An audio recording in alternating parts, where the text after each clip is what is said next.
And welcome into Dental Profits. I'm so excited to have Daniel Alonzo, speaker, author, coach, podcaster, and a guy who was financially independent at 28. We're going to talk today about having you get massive passive income. Stay with us. We'll be right back. Hi, folks. I'm Sean Crabtree. And I'm Cameron Bailey. We don't want to change the way you do business. We want to change the way you're thinking about your business. We want you to have better results, happier clients, and make more money. Let's get it started. Daniel Alonzo, wealth expert, author, speaker, podcaster, media personality, and a man who was financially independent at 28. My friend, it is really, really nice to have you. I can't wait to jump into this, and I'm not going to talk about the beautiful palm trees and the warm weather you got in the background there. Well, I'm glad to be here, Sean. Excited about being with you, and hopefully we could talk about some great things today and make some, big transformations for some people in their lives today. And that, as you know, that's exactly what we do. I mean, this show is all about having happier clients, better results, making more money, and enjoying the ride. And those last two parts are right down your alley. Absolutely. Daniel, tell us a little bit before we jump into some of the meat. Tell us a little bit about your background. I mean, you started out as a really young guy getting after it hard. Yeah. Well, look, if you start back, when I was a kid, I always had this entrepreneurial spirit. But I was a bad kid. I was one of those bad boys. I got in a lot of trouble. Me and the vice principal, man, we were real close. And so I was one of those kids where, I hated school. I didn't enjoy the process of learning. I just, it wasn't my deal. I wasn't very good at math. I hated English. And I was kind of just going along for the ride. I did play sports. That was probably a big benefit to me. But when I got into business, as a young person, 21 years old, it was only because a buddy of mine recruited me. He said, "Hey, I actually hurt my knee real bad playing baseball. I left college. I was done with college because that was the only reason why I was going to college, Sean, is because I was playing baseball." And it's so every kid's dream, man. Every kid's dream. That's it, man. And I figured, you know what, I'm going to go and I'm going to go back and get a job. And I got a job and dead end jobs here and there. And I got recruited into business, and that's how it started. So a buddy of yours recruited you into business, and I would assume that, like, up to that point, you had dreams of playing in the big leagues, right? Baseball in the bigs. Yeah, of course. I think I wasn't big enough. I would have probably never made it to the pros, but it was something that I loved, man. I played baseball since I was 4 years old. I loved it. It was my passion. It was what I wanted to do for the rest of my life. But things don't always work out like they're supposed to. But I do say that it was a blessing in disguise, like there's no tomorrow.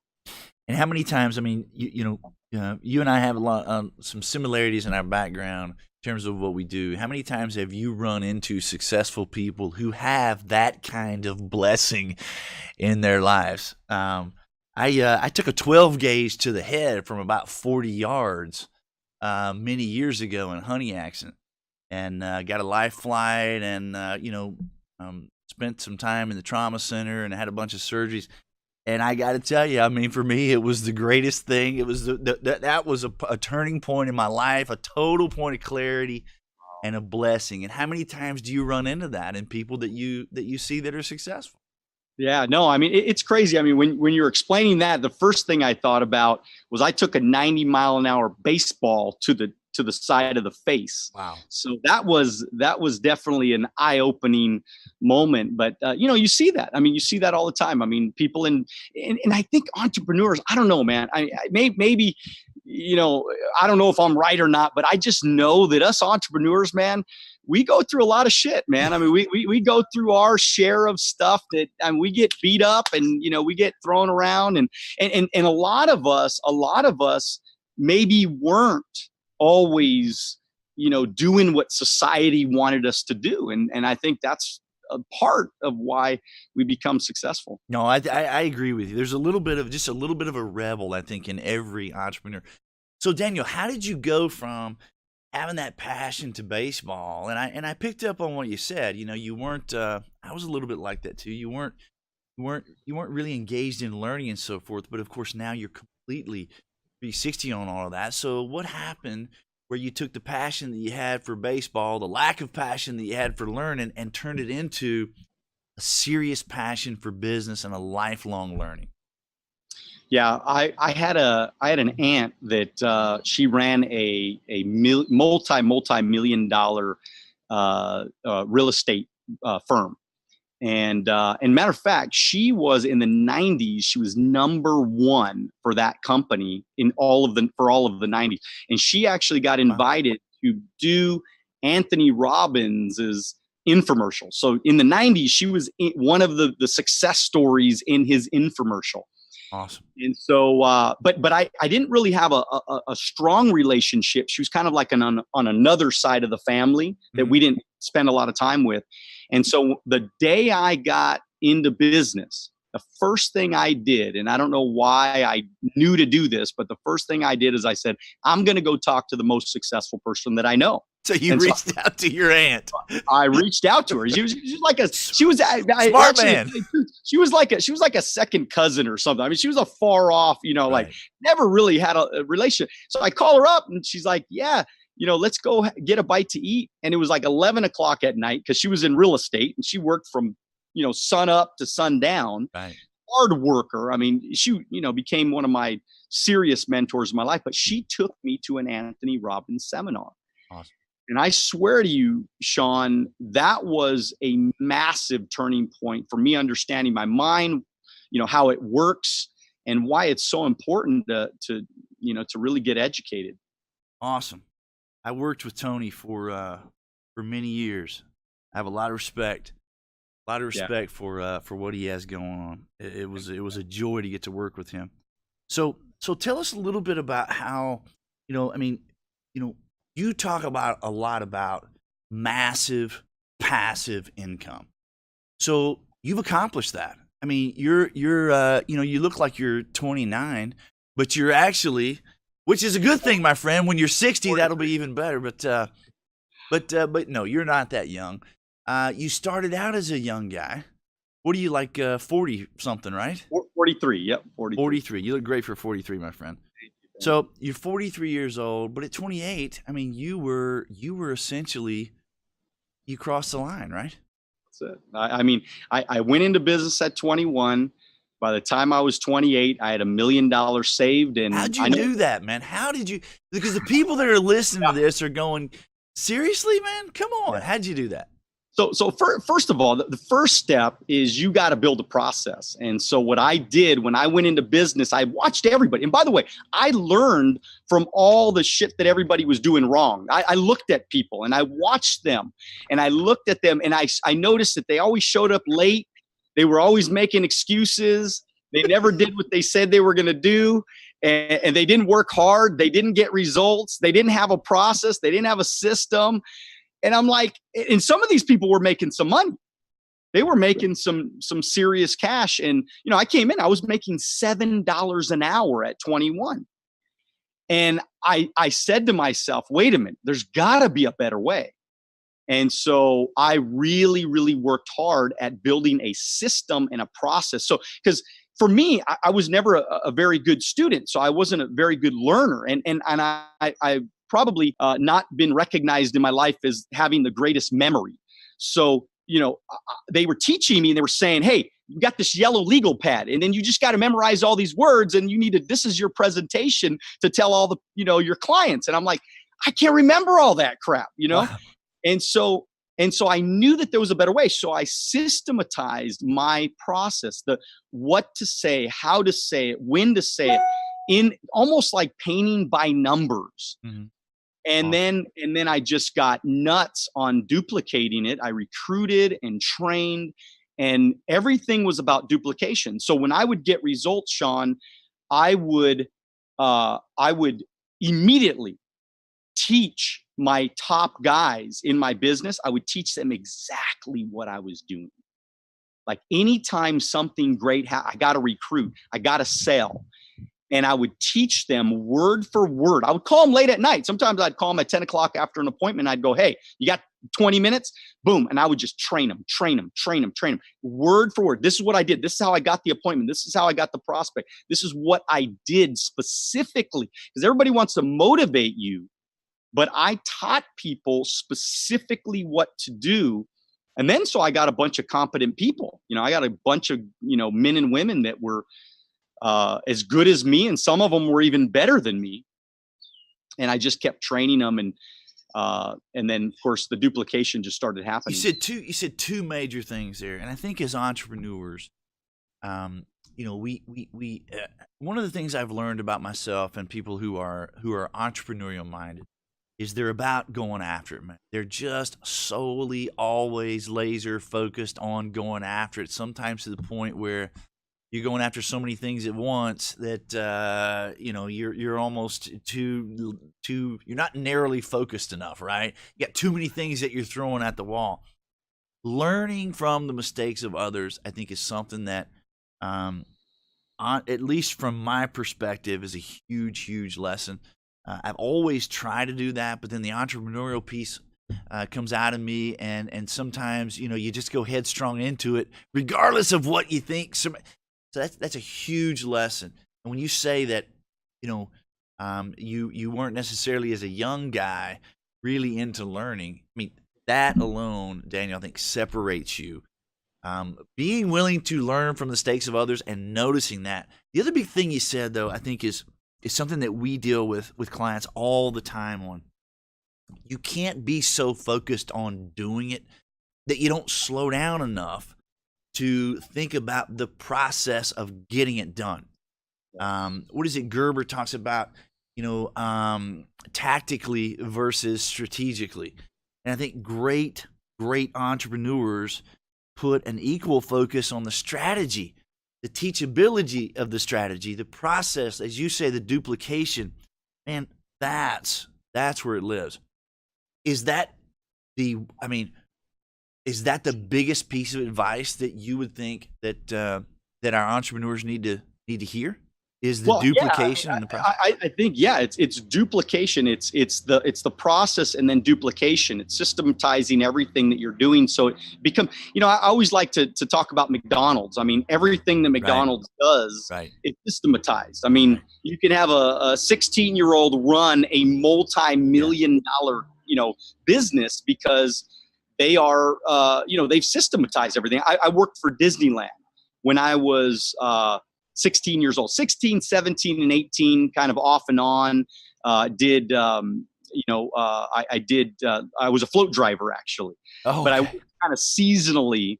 And so they would have me come in the summers. That's a cool job.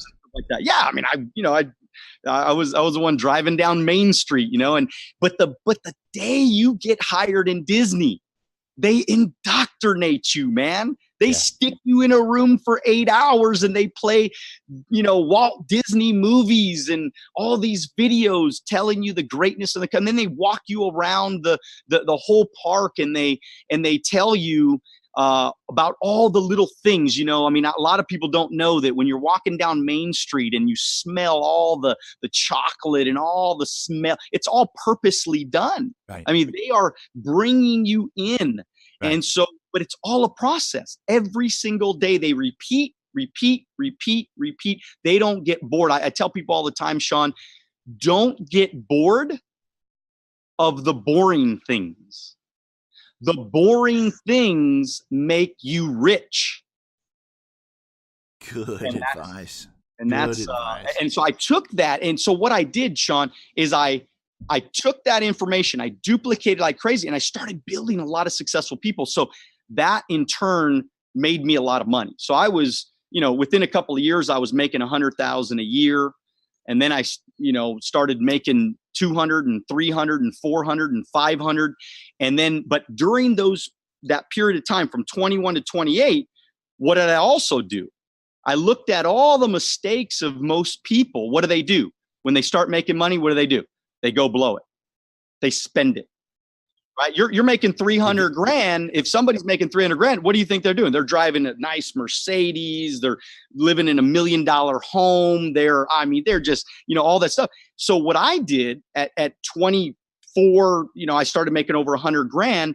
And then so I started saving and investing. Everybody told me, why don't you buy a bigger car? Why don't you buy a nicer house? Why don't you do this? I was driving a $10,000 Maxima when I was making $300,000 a year. Awesome, man. That's awesome. We were saving at one point in time. We were saving 60% of our income because I wanted to be financially independent before I was 30. That was my goal, and I did it a lot quicker. But my goal was to be free, financially free, where nobody could ever put their thumb on me, and be done. And so I had to live below my means to be able to accomplish that. Ah, that's great, man. That is great. So how long did you live? 60%. That's awesome. You are really taking care of business. At one time. That was a period of time that we were, absolutely. Right. And so how about now? Where are you now? Well, we're probably in the range of maybe, 25% of our income we save today. Awesome. And so you've made it to that position. What is that position they call it? The screw you position, right?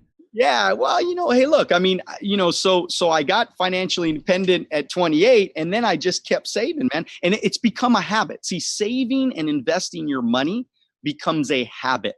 Yes. And I remember hearing years and years ago, some mentor early on, he says, if you ain't saving money when you don't have money, you're never going to save money when you have money. And so I just made it a part of my life. And like today, it's weird. People even today look at us and they're like, well, you could have even bought a nicer home. You could have even bought, everything that I do. I could have a fleet of Ferraris if I wanted, you know what I mean? But I don't do it because some of the stuff doesn't matter that much to me. My freedom is really what matters to me. My family, of course, we travel a lot, and we, and the other thing, Sean, I get up every day. I do whatever the hell I want to do every day. I call it wealth on the beach, man. Even though I don't live on the beach, I call it wealth on the beach. It really is. What that means is what do you want? What's your wealth on the beach? It's that being able to do what you want to do whenever you want to do it. If you want to go to the beach, if you want to go to the mountains, if you want to, just do jack nothing all day long and sit and watch movies. Nothing. No, it's an awesome point, man. It's one of the things I think part of it is knowing yourself too. You got to know where you want to go. That's it. I think that's one of the greatest things I've learned is when I was a young guy, I absolutely had a desire to put myself in a position where, as you said, I wasn't going to be under somebody's thumb. And I think when you know that about yourself, then you're able to create those habits that last a lifetime. Awesome stuff. Let me ask you this. In coaching folks and coaching entrepreneurs, where do you see the biggest thing that's repeated over and over again? Where do you see the biggest challenge that most entrepreneurs across the industries are facing? I think it's the little things. I think people overlook the little things. Like what? Such as leading from the front. I think that people get to that position, they get to a position where they're saying, oh, I'm making 100 grand, 200 grand a year. And so they get to that position where they feel like they're somebody, we were paid $1.4 million last year in passive income, and I still go on appointments. Brad, I don't care how much money you're making. You got to make sure that you're still leading the charge, that you're still showing people how it's done. Like every year, there's usually a month or two every year that I'll just freaking roll up my sleeves and I'll go kill it, man. Mm-hmm. And I'll get the most recruits that month. I'll go get the most sales that month, and I'll just kill it. And I'll show everybody, all the naysayers, all the people that say I'm fat and lazy over here, although I'm not fat, but they'll say I'm lazy over here. And they'll say, oh, he's, he thinks he's here. He just is, he's just living off of us or whatever, and I'll go after it again and show them how it's done. I'm never afraid to get back after it. And so again, I just think that people stop too soon. They stop, doing the things that they're supposed to do too early. We call it being the example. You gotta be the example. You gotta be the example. And if you want your team to follow your lead, then you got to be the one setting that example. It doesn't matter how far above the ladder you get, right? That's it. So, dude, tell me, what's the biggest failure you think you've had in your career? I mean, I don't know. You're a young guy too, man. You're 42. Yeah, I mean, I think, well, I don't know. I mean, I've made a couple of bad investments. Got kicked in the gut. But and nothing's been devastating to us. I don't know. I was kind of alluding a little bit earlier that, man, I mean, honestly, this has been such a uphill ride, like a, I don't know how to say that. I mean, it's just gone, straight up so fast, man. I mean, 21 to 28, we were done, and we've just gotten to be able to run with the, I look back, I mean, I guess maybe one mistake, maybe I stopped too early. Maybe today I could be making $5 million a year. I don't know. I mean, maybe I stopped a little bit too early. Maybe 28 or 30 years old was too young for me to kind of, get out in a sense that, at that time. But I mean, other than that, man, I've had a freaking amazing ride, Sean. It really has been an amazing ride. I mean, I've traveled all over the world and have freedom that most people dream of, man. I mean, it's been amazing. So what is the one thing, if you had to encapsulate it, what is the one thing that you think, the entrepreneur who's listening to this, what is the one thing that would change their life that you've taken away from that uphill ride? I mean, I'm sorry to repeat myself, but process, duplication, and selling the dream. Yeah. Those three things, Sean, are absolutely critical. And the cool thing about it, it's not just for my business. This is every business. This is every single business that I've ever come across. I mean, I was just doing. I did a leadership training for the largest furniture manufacturer in the country, and we were having a conversation, and I did their group of leaders, and I was talking to them, and I said, look, every one of you, there are certain things that you do every day. Like, I was basically talking to all the successful management team of this organization. And I said, there are things when you walk in your shop every day, you walk in your store every day, there are certain things that you do every day. That's what makes you great. That's what makes you stand out amongst the other 1,000 locations that the company has. Duplicate it. Exactly. Duplicate that. Teach people Make it teachable. Make it teachable. And I think, Sean, too, what's sad is people don't want to teach other people because they have a lack of abundance mentality. That's the problem. They don't want to teach anybody else because they feel like, if I give you this information, then I'll have less for me. But that's bullshit, right? I mean, I think there's a level of maturity that happens before you can get to that place. I used to spend, when I was a young guy, I would spend all my time trying to find the secret because I was convinced that whoever knew the secret was keeping the secret from everybody else. Yeah. And I learned that there really is no secret, but the basics of what you're talking about is be willing to share it and teach it. And it always comes back to you. Always, always, always. Every time. And then the other part of it is there has to be a level of dream, Sean. There's got to be a level of, what are we doing this for? If I feel like I'm doing this for nothing, or I'm doing this for just so I can make you rich, well, then that's not very exciting for me. When I hire even a secretary that doesn't work on a commission basis like most of my agents do, when I hire a secretary, I get her pulled in. I get her to know that she's going to be a part of this organization, and I'm going to do everything in my power to help her become financially independent. help her see the vision and the future of what it could look like. And that's what we have to do with employees out there. If you're an entrepreneur and you have, 10 employees, 20 employees, 50 employees, you have to figure out ways to sell the dang dream to these people, because they got to see that this is going to benefit by them working their ass off and getting after it every day. This is for them too. I couldn't agree more. And I mean, we spend an enormous amount of time on that. I think that's a good advice for everybody, not just the people on your team.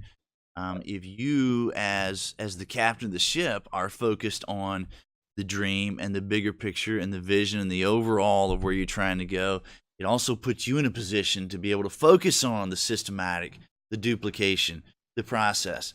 And at the end of the day, you're not going to be successful without all of those things. Really good stuff. Daniel, you got a book coming out, you said, right? Yes. Wealth on the Beach. It is called Wealth on the Beach. Wealth on the Beach. Massive passive income so you can live the way you want, man. Do what you want to do. Choices, freedoms, options, all that good stuff. Man, I appreciate very much everything that you're bringing to the table here, Daniel. You are the example for what is possible, my friend. There's the floats are back there in the background, floating around in the pool. And, there's my unicorn right there, man. That's the unicorn. There's the unicorn, dude. This has been a lot of fun, my friend. We got to do it again. I think next time we probably ought to get into some of the nitty gritty stuff and have a little bit more fun. I really appreciate you joining us, Daniel. Thanks so much. Good stuff, man. I appreciate you. And Sean, if I may, I just want to let everybody know I'm on YouTube. I am on Instagram, Facebook, all that good stuff. So at Daniel Alonzo, check it out, man. I bring value every single day. I'm teaching about selling. I'm teaching about the dream. I'm teaching about duplication. And I want to bring some value to your listeners and people that are viewing. At Daniel Alonzo. Daniel, thank you, my friend. It's really been a lot of fun. Look forward to talking again. Appreciate you, Sean. Have a great day, buddy. Okay, I'm Sean, and this has been Dental Profits, the show that's all about you having happier clients, better results, making more money, and like Daniel Alonzo, enjoying the ride. See you next time.